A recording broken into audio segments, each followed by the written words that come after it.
Hello friends, કેમ છો બધા? આશા રાખો છો કે બધા સ્વસ્થ હશો, મસ્ત હશો. હું પણ એકદમ મસ્ત છું. તો ફ્રેન્ડ, અત્યારે બોર્ડની પરીક્ષાઓ ચાલી રહી છે, સાથે સાથે મેરેજ સિઝન છે અને આગળ હોળી પણ આવે છે, એટલે બધાનું સ્ટુડન્ટ લોકોનું ધ્યાન ડાયવર્ટ થઈ જતું હશે. પણ એક વખત મહેનત કરી લો, પછી વાર તહેવાર તો આવતા જ રહેશે, એટલે ફોકસ ડાયવર્ટ નહીં કરો ને હમણાં થોડું સ્ટડી પર ધ્યાન આપી દો. બસ થોડો ટાઈમ છે હવે. તો આશા રાખું છું કે બધા પેપર સારા લખતા હશે અને બાકીના પેપર પણ સારા લખો. ઓલ ધ બેસ્ટ મારા તરફથી ખૂબ ખૂબ શુભેચ્છાઓ. તો હેલો ફ્રેન્ડ્સ, આજે હું એક અલગ જ ટૉપિક પર વાત કરવાની છું તમારી સાથે,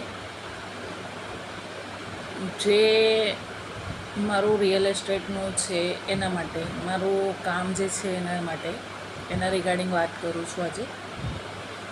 તો ફ્રેન્ડ્સ, કેટલા ટાઈમથી થોડું શેડ્યુલ ડિસ્ટર્બ ચાલે છે. શેડ્યુલ ડિસ્ટર્બ ચાલવાનું કારણ પણ ક્યાંક ને ક્યાંક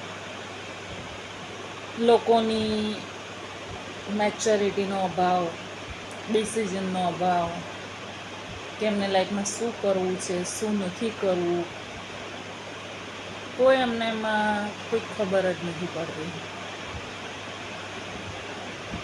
તો ફ્રેન્ડ્સ, હું છું રિયલ એસ્ટેટ બ્રોકર છું સુરતમાં, અને મુંબઈમાં મારું કામ ચાલે છે.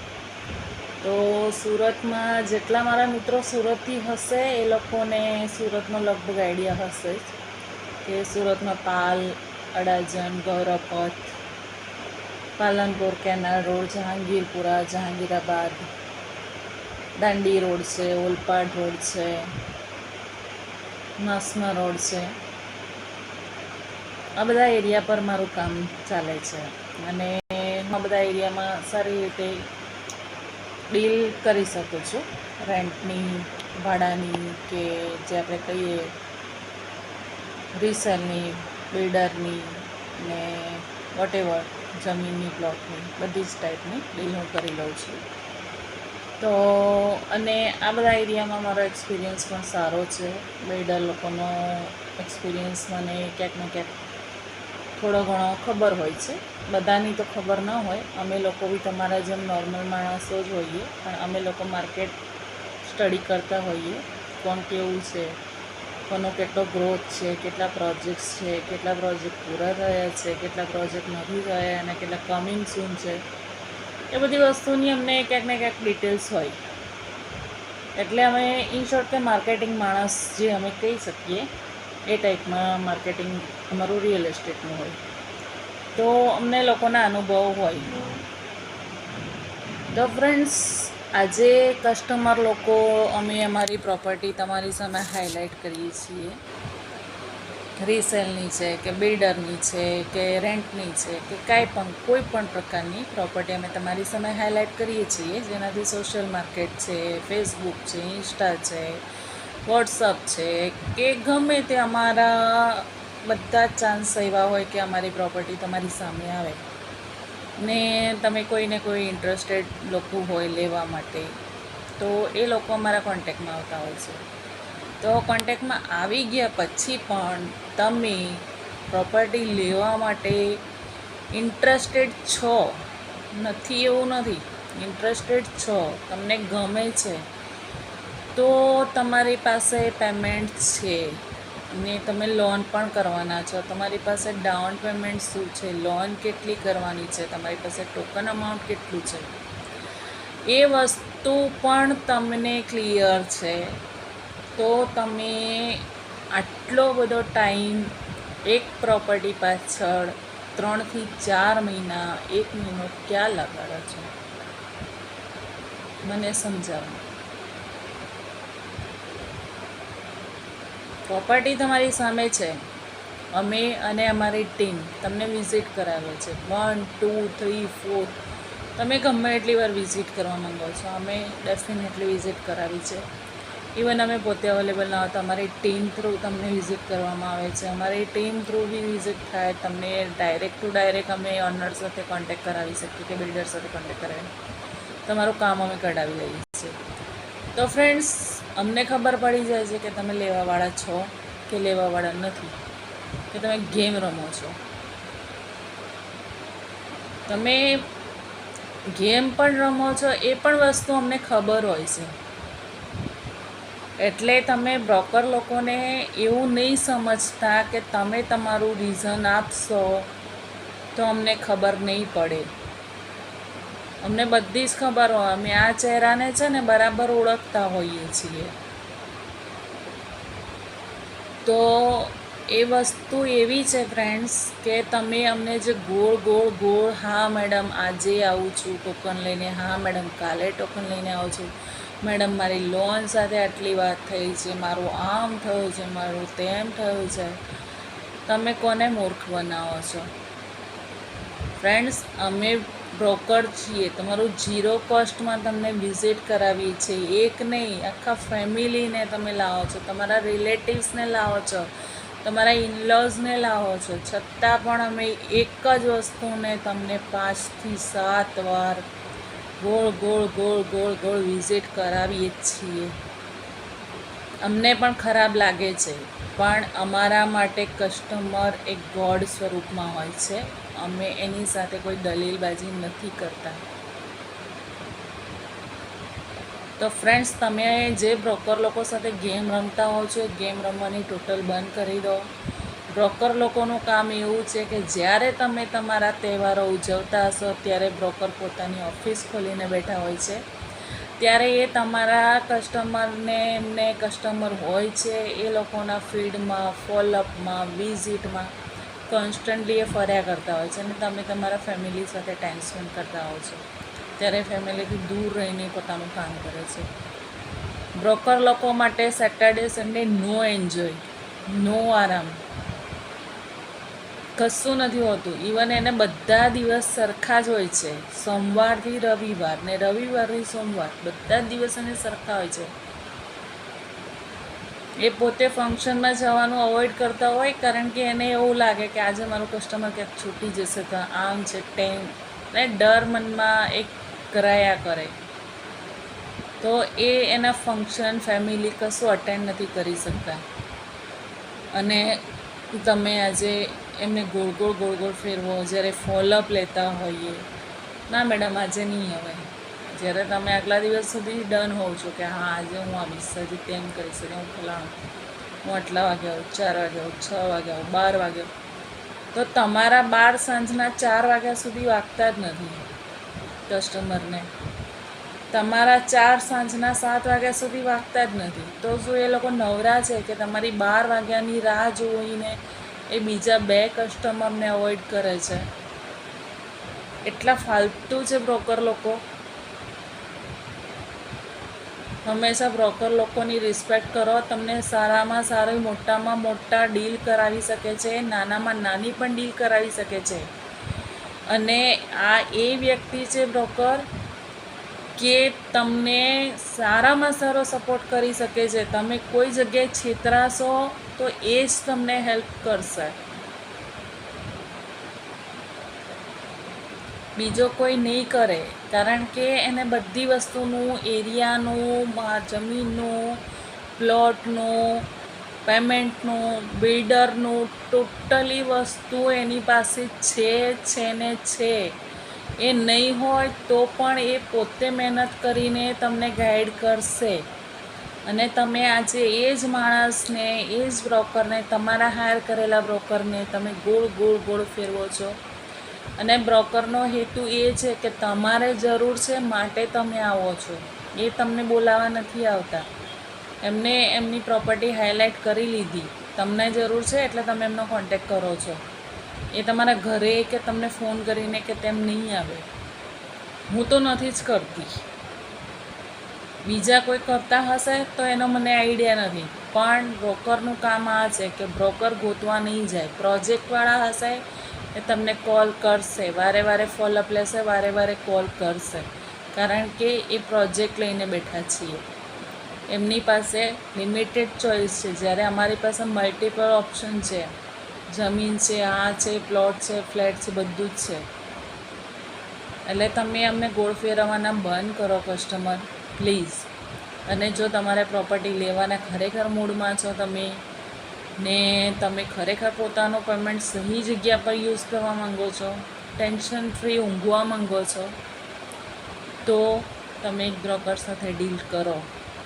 ભલે મોટું અમાઉન્ટ થાય કે નાનું થાય, તમારા લાખોની સામે તમારે હજારોમાં જ રમવાનું આવે છે બ્રોકર સાથે.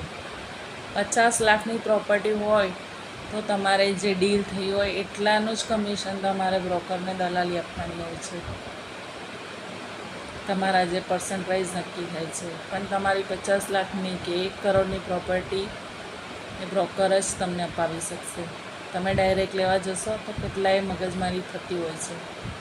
એ મગજમારી એ પોતે વેઠશે અને તમે ગેમ રમવાનું બંધ કરો.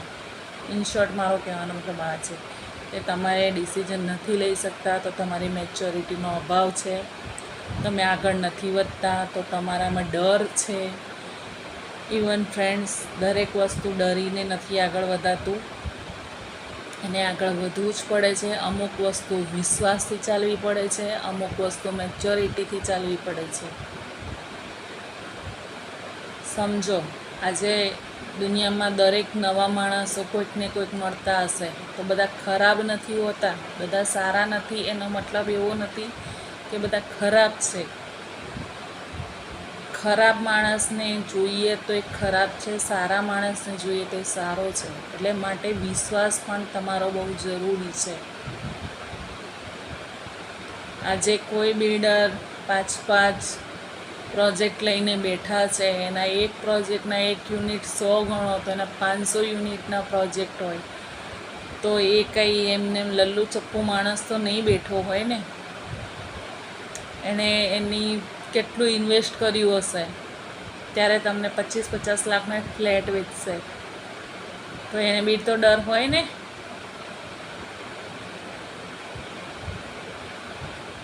તો તમે કોઈ બી માણસને તમે ટ્રાય નહીં કરો, આંખ બંધ કરીને ભરોસો નહીં કરો. એનો મતલબ એવો નહીં કે તમે ભરોસો નહીં કરો.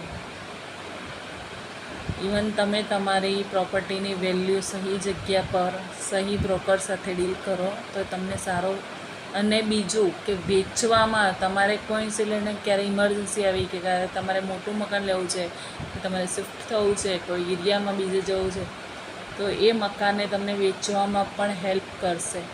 આજે મારી પાસે ઘણા બધા એવા કસ્ટમરો છે કે જ્યારે હું મારી રિયલ એસ્ટેટની લાઈફમાં જોડાઈ સુરતમાં, ત્યારે મેં ઘણા બધા એવા કોન્ટેક્ટ કરેલા કે જેના ફોનથી મેં મેસેજ પણ મારા પ્રોપર્ટીના જતા હોય. એ માણસો આપણી જોડે એક ન જેવી બાબતે, જ્યારે પોતાને તો કાંઈ જ આપવાનું નથી આવતું, ન્યૂ પ્રોપર્ટીમાં બિલ્ડર સાથે ડીલ કરવાની આવે છે, એમને 0 કેટેગરીમાં ચાલવાનું હોય છે, 0માં, તો પણ એ બ્રોકર હાયર નથી કરે અમને. અને આજે મને રોજના એવા 10 પ્રોપર્ટીના ફોન આવે છે, મેડમ મારી પ્રોપર્ટી અહીંયા સેલ કરવાની છે, મારી પ્રોપર્ટી અહીંયા સેલ કરવાની છે, મારી પ્રોપર્ટી આ પ્રોજેક્ટમાં સેલ કરવાની. પૂછીએ કારણ શું છે? મેડમ મને આમ છે, મને તેમ છે, ફલાણો છે, ઢીકણો છે, અને મારે અર્જન્ટમાં સેલ કરવાની છે, મારે 1 વીકમાં સેલ કરવાની. ભાઈ, તે લીધી હતી ત્યારે તારો કોઈ બ્રોકર હતો નહીં ને? હવે તું વેચ. જ્યારે તમે કોઈ બ્રોકર હાયર કરો છો ને, તો એ જ માણસ તમને તમારી પ્રોપર્ટી સેલ કરવામાં બી હેલ્પ કરશે.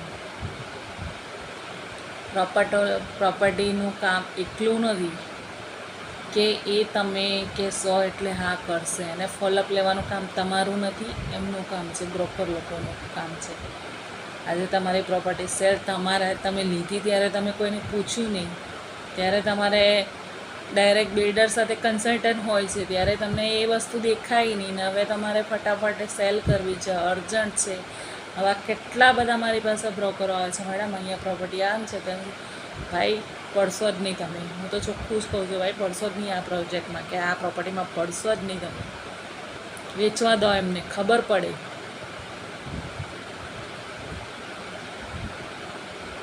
આપણે શું નવરા બેઠા છીએ, સમાજ સેવા ખોલી છે, ફ્રી કોસ્ટમાં વિઝિટ કરાવીએ છીએ, એટલું ઓછું છે? આપણી ઓફિસ પર આવે તો ચા પાણી નાસ્તાના ટાઈમે નાસ્તો આપણે કરાવીએ છીએ, એટલું ઓછું છે? માટે દરેક પોતાની પ્રોપર્ટીની વેલ્યુ, રિસેલ વેલ્યુ અને પોતાનું પેમેન્ટ સેફ રાખવું હોય તો બ્રોકર સાથે આગળ વધો અને સહી ટાઈમ પર સહી ડિસિઝન લેતા શીખો, મેચ્યોરિટીમાં રહો અને વિશ્વાસથી કામ લો. અમે કસ્ટમરને નથી ઓળખતા એનો મતલબ એવો નથી કે અમે એમની સાથે ગમે તે ગેમ રમી લઈશું. તમારે તમારી પ્રોપર્ટી અર્જન્ટ સેલ કરવાની હોય છે ને તો અમારે પણ અર્જન્ટ વેચવાની હોય છે. એવું નથી કે તમારે અર્જન્ટ જ સેલ કરવાનું છે, તો તમારી પ્રોપર્ટીને અમે અર્જન્ટ બેઝ પર વેચી બી તો શકીએ છીએ ને, પણ અમને આ વસ્તુ પણ પૂછે છે. માટે હંમેશા મેચ્યોરિટીથી કામ લો અને ગોળ ફેરવીને ગેમ રમવાનું બંધ કરો. જ્યારે તમે ટાઈમ નક્કી કર્યો હોય કોઈ બ્રોકર સાથે 4 વાગે વિઝિટનો, તો 4 વાગે આવી જાઓ. 5 વાગે કર્યો હોય તો 5 વાગે મળી જાઓ. તમારું ટોકન જે તે દિવસે થવાનું એ ટોકન કરી લો. બેંકથી તમારે જે ડીલ કરવાનું એ બેંકથી ટાઈમ પર ડીલ કરી લો. આ બધી વસ્તુઓ સમયે કામ થાય તો જ આગળ વધે. આ કંઈ ઘરના રાશન પાણી નથી કે આજે તેલ ખલાસ થઈ ગયું અત્યારે એટલે હું અત્યારે લેવા જાઉં, લોટ ખલાસ થઈ ગયો તો હું અત્યારે લેવા જાઉં. એવી વસ્તુ નથી, આ પ્રોપર્ટી છે. માટે તમારે એને સમય રહેતા એ સંજોગે અનુકૂળ થવું જ પડશે. પ્રોપર્ટીના માર્કેટમાં તમે આજુબાજુના સરાઉન્ડિંગ એરિયા જોશો તો તમને ખબર પડશે કે અહીંયા કેટલો ભાવ છે, શું છે. એના માટે તમારે ગાઈડન્સ બ્રોકરની જરૂર પડશે ને એ જ તમને સારી સલાહ અને સારી હેલ્પ કરશે, સારી ગાઈડ પણ કરશે. માટે તમે તમારું ડિસિઝન મક્કમ રાખો. જેટલા શુભ ચિંતકો હોય છે એટલા શુભ નથી હોતા, એ પણ યાદ રાખો. માટે તમારે લેવાનું છે તો તમારે જ ડિસિઝન લેવાનું છે અને તમારે જ વિચારવાનું છે. મેચ્યોરિટી ખૂબ જરૂરી છે. જો મેચ્યોરિટી નહીં હોય તો તમે પ્રોપર્ટીની બાબતમાં તો નહીં, પણ તમે કોઈ વસ્તુમાં તમે આગળ નહીં વધી શકો. એ મારી ખુલ્લી ચેલેન્જ છે. તમે કશે આગળ નહીં વધી શકો. જો તમારો ઈગો હર્ટ થતો હશે તો ભલે થતો હોય, કોઈ ફરક નથી પડતો, પણ તમે ડરીને પગલાં ભરશો તો હંમેશા ડરતા રહેશો. દિમાગમાંથી ડર કાઢો અને આગળ વધો. તો બધાય પોતપોતાની રીતે પોતાનો બ્રોકર જે હોય તમારા એરિયાનો જાણીતો લોકલ બ્રોકર હોય એને પકડો અને પોતાની પ્રોપર્ટી સેફ રાખો. આ મારી ખૂબ તમને વિનંતી છે. અને ગેમ રમવાનું બધા બંધ કરો. જે તે બ્રોકરને તમે ટાઈમ આપો છો, આ દિવસે આવીશ, આટલા વાગે આવીશ, તો તમે એની સાથે વિઝિટ કરો. ન જવાના હોય તો એને એડવાન્સમાં ફોન કે મેસેજ કરીને ઇન્ફોર્મ કરો કે સોરી મેડમ, સોરી સર, હું આજે નહીં આવી શકું વિઝિટમાં. હું આ દિવસે વિઝિટ મારી એપોઇન્ટમેન્ટ છે પણ હું નહીં આવી શકું. તો આપણે નેક્સ્ટ ટાઈમ હું જ્યારે આવીશ ત્યારે તમને 2 દિવસ કે 1 દિવસ પહેલાં તમને જણાવી દઈશ. એવી પણ તમે તમારી વાત મૂકો તો બ્રોકરને પણ લાગશે કે આ માણસ ખરેખર જેન્યુઅન છે, આની સાથે કામ કરાય કે ન કરાય. So please guys, thank you. ખોટું લાગ્યું હોય બધાને તો સોરી, પણ આ વસ્તુ તમે કરજો. ડિસિઝન મક્કમ રાખો અને લાઈફમાં હંમેશા સક્સેસ થાઓ, આગળ વધો, એવી મારી ખૂબ શુભકામનાઓ છે. જય શ્રી કૃષ્ણ. હર હર મહાદેવ. Good night. શુભ રાત્રિ.